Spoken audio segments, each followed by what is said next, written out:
వివేకానంద రెడ్డి హత్య కేసులో కీలక పరిణామం చోటు చేసుకుంది. ఈ కేసులో తదుపరి దర్యాప్తు కొనసాగించాలని కోరుతూ ఆయన కుమార్తె డాక్టర్ సునీతారెడ్డి సుప్రీంకోర్టులో మరో అప్లికేషన్ దాఖలు చేశారు. సీబీఐ విచారణను కేవలం ఇద్దరి పాత్రకే పరిమితం చేస్తూ హైదరాబాద్ సీబీఐ ప్రత్యేక కోర్టు ఇచ్చిన పాక్షిక ఉత్తర్వులను ఆమె ఈ పిటిషన్లో సవాల్ చేశారు. వివేక హత్య వెనుక ఉన్న అసలు సూత్రధారులు, పెద్దల పాత్రను బయటపెట్టాలంటే పూర్తిస్థాయి దర్యాప్తు అవసరమని ఆమె కోర్టుకు విన్నవించారు. గతంలో జస్టిస్ సుందరేష్ ధర్మాసనం దర్యాప్తు కొనసాగింపై 3 నెలలుగా నిర్ణయం తీసుకోవాలని ట్రయల్ కోర్టు ఆదేశించింది.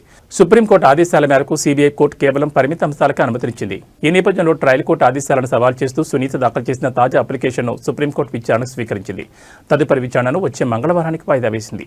ఈ కేసులో దర్యాప్తు అసంపూర్తిగా ఉందని, అనేక కోణాల్లో నిజాలు వెలుగులోకి రావాల్సి ఉందని సునీతారెడ్డి తన అప్లికేషన్లో పేర్కొన్నారు.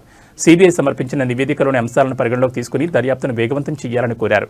గతంలో సుప్రీంకోర్టు ఇచ్చిన ఆదేశాల మేరకు హైదరాబాద్ సీబీఐ ప్రత్యేక కోర్టు విచారణ జరిపినప్పటికీ విచారణను కేవలం ఇద్దరికే పరిమితం చేయడం వల్ల కేసులోని లోతైన కుట్ర కోణం వెలుగులోకి రాదని ఆమె ఆవేదన వ్యక్తం చేశారు. నిందితుల బెయిల్ రద్దు, సాక్షుల భద్రత వంటి అంశాలు కూడా ఈ వివాదంతో ముడిపడి ఉన్నాయి.